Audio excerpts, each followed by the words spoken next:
Hi, this is Kessel Fokowski for AP Gov Review, and in Chapter 2, Part 3, we're going to look at how the Constitution is going to be ratified, and that's going to show a major role in the development of the Bill of Rights, the first 10 amendments to the U.S. Constitution. And if you recall, in Part 2 of our Unit 1 Constitutional Underpinnings, we looked at how the Constitution was devised and some of the models that they put into place, in particular the Madisonian model with respect to separation of powers, and of course that's going to be very important to the structure of the Constitution as we know it today. So at this point, after spending the summer in Philadelphia, the delegates are going to be going back to the state legislatures, and it's important to note that they need each state to ratify it, 9 out of 13, for the Articles of Confederation not only to be scrapped, but also to adopt the second Constitution, the one that we know of today. And at this point, there are really two major camps where we can find the delegates in state legislatures that are Federalists and Anti-Federalists. When you look at Anti-Federalists, they tended to be the common person, small farmers, shopkeepers, laborers, and they preferred a government that had a stronger state government while having less government at the national level. This was something indicative of the Articles of Confederation, something that Anti-Federalists actually preferred because they were always afraid of tyranny, the tyranny that they believed that they had suffered under Great Britain. You also had major supporters in the Anti-Federalist Party, in particular Thomas Jefferson. He's sort of the hallmark Anti-Federalist, which will eventually come into the Democratic-Republican Party, which will come about shortly following Adams' term. Also, they tended to prefer strengthening individual liberties, which we're going to see with the Bill of Rights eventually. And if you contrast this to the Federalists, these tended to be more of the elite. They were largely from wealthy merchants, professionals, large landowners, wealthier backgrounds overall. And of course, they're going to prefer stronger national governments over weaker state governments. And they were somewhat fearful of individual liberties. They were fearful especially of the common person because they are constantly thinking back to Shays' Rebellion. And remember, one of the things that they want to do is preserve their own property. So having a strong national government to do that is very important. So it's very critical that you understand these two major factions at this point. The Anti-Federalists, really largely headed to some extent by Jefferson versus the Federalists, and amongst the most famous Federalists being Alexander Hamilton.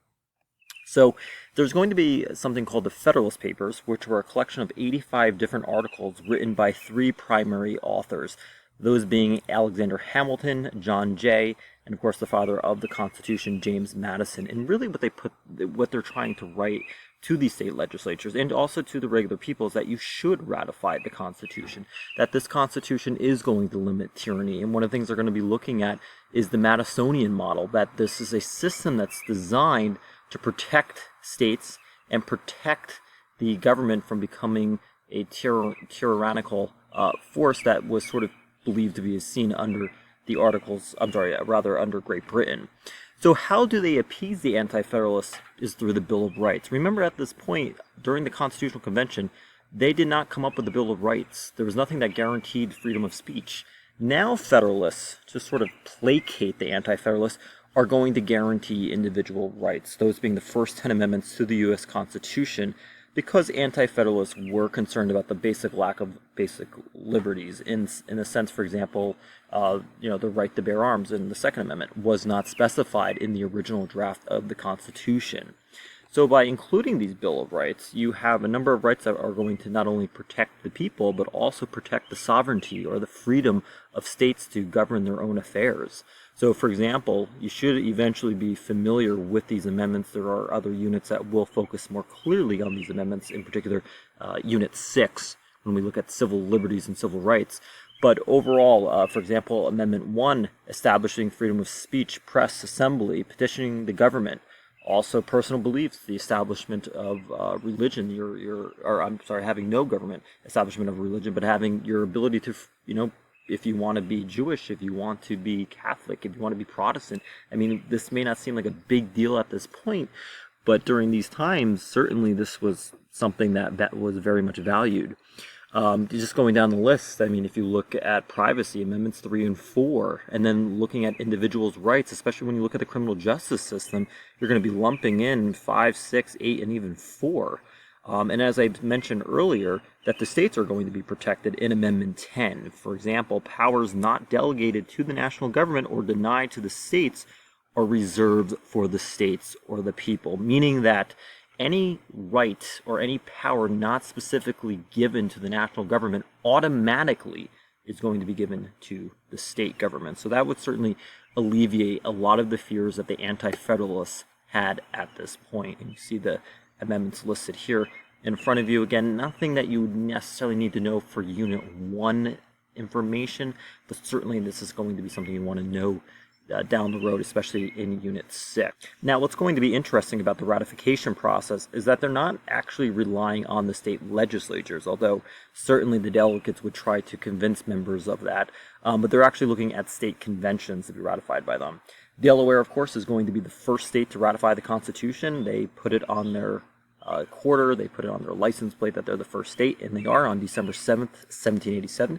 New Hampshire will be the 9th state, and why the 9th state is important, because you only need 9 out of 13 states to make the Constitution the second Constitution of the United States. So that makes it official. Eventually the other 4 will get on board, including Rhode Island, because remember, a lot of these smaller states were very fearful. They don't want to give up their state sovereignty, their freedom to govern their own affairs. They were afraid of a onerous and powerful national government telling the states what to do. And again, it is understandable. Now, what's interesting about the Constitution is that it is summed up in a way how Jefferson describes, which I think is really, really telling of how the Constitution, in some ways, is a very flexible document. He is known for saying that it belongs to the living and not the dead. That is very, very true. So if you think about it, it's constantly being tested, it's constantly being altered. If you think about recent Supreme Court cases, if you think about laws that are passed, or bills that are passed through Congress and become law. So for example, if you think about child pornography, right, something that's a major problem in today's 21st century, could they even conceive of that in 1787? Absolutely not. So through this informal way of passing laws, you are basically allowing the Constitution to belong to the living and not the dead. So the Constitution has become more democratic over time, as more people are going to be included to that. Now, as I said, that the Constitution is a very flexible document in some ways, but when we're looking at formally amending the Constitution, that's a very difficult thing to do. Remember that there are only 27 amendments in the U.S. Constitution, 10 of which being in the Bill of Rights. So we've only added 17 amendments, which really isn't all that many, and was purposely designed to be static and not to be a constitution that you can amend relatively easily. But the basic process is that Congress will propose an amendment which requires 66.6% of the vote, or 2/3 in each house, which is a very, very high threshold. And then it goes on to the state legislatures, where 75% of the states must approve. This is the most common method, with the exception of the 21st Amendment. You can have it through state conventions, but again, this is rarely not used all that much. Amendments are proposed all the time. Probably one of the more famous ones is the Equal Rights Amendment, but that has consistently failed. So again, it is very, very difficult. The last one being the 27th Amendment, which states that Congress cannot raise its own pay during its while Congress is in session for that term. So again, keep in mind, when we're formally amending the Constitution, very, very difficult to do. But there are informal processes. For example, if you think about judicial review, you should know this from AP US History. For example, Marbury v. Madison, which establishes judicial review, a very important power that John Marshall, this Supreme Court Justice, Chief Justice rather, at that time establishes this power, really gives this power to the judicial branch. And all the time in June, when you have these rulings, you have some laws upheld, you have others declared unconstitutional. So in that way, you're informally, this is an informal process of constitutional change. Also, with respect to changing political practice, you now have political parties playing a major, major role here. This really wasn't supposed to happen, especially if you know about Washington. He really did warn against the rise of political factions. Now, political parties play a major role in adding bills or voting against them. Then you also have, with respect to technology, that is, especially in the 21st century with social media and the role of the mass media, that is providing constitutional change, especially since this provides greater access to the candidates themselves. It can shape public opinion. That's all, of course, very important. And all of this together is leading to increasing demands on policymakers. You have interest groups, you have members of the public pulling policymakers in all directions. So certainly constitutional change can happen. Now, when we look at the Constitution overall, it is a relatively short document with fewer than 8,000 words. It leaves a lot of details to be very open-ended. And you'll see that specifically when you look at court cases. For example, what does the freedom of speech mean? Does that mean that you have absolute free speech? Can I yell fire in a crowded movie theater? Or can I make a threatening remark to somebody? So these are things that need to be ironed out eventually. Keep in mind, too, that there is no mention of congressional committees or independent regulatory commissions that we're going to see later on in AP Gov. It's important to keep in mind that overall that the Constitution is not static, meaning it does not just remain the same, but it is flexible. But again, it is not a document that will do all that well with reactionary change. Remember, things tend to change slowly over time, and it was purposely designed to do that. So the Constitution at this point is rarely described as democratic. Remember, it really says very little about anything with respect to democracy. We're going to see really the gradual democratization of the Constitution, and that's going to be mainly through the Supreme Court.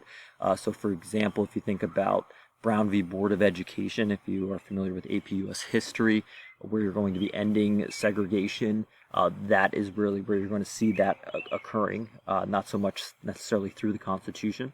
But also the Constitution and the scope of government. This is always a debate between Republicans and Democrats, or liberals versus conservatives, as to what is the role of government. How big should government be? Sometimes it reinforces individualism, as Republicans and conservatives really like. Does it provide multiple access points for citizens to be involved in the process? Some parties argue yes, others say no. But also keep in mind, too, that it encourages stalemate and limits government because, again, the Constitution is not designed to be reactionary. It is designed to change, but gradually. So let's end up with this review question and take a moment to look at it. Pause your screen and I'll reveal the answer momentarily.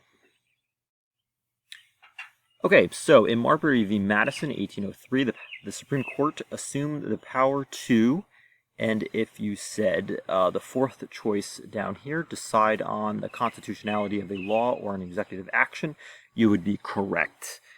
It does not deal with procedures with Congress. That is a whole other separate issue.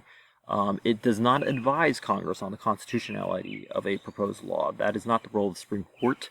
It does not regulate slavery, and it does not approve executive agreements by no means. So that leaves D. And certainly these questions, which to some degree require a little bit more understanding of the judicial branch, will come about later on in the subsequent units.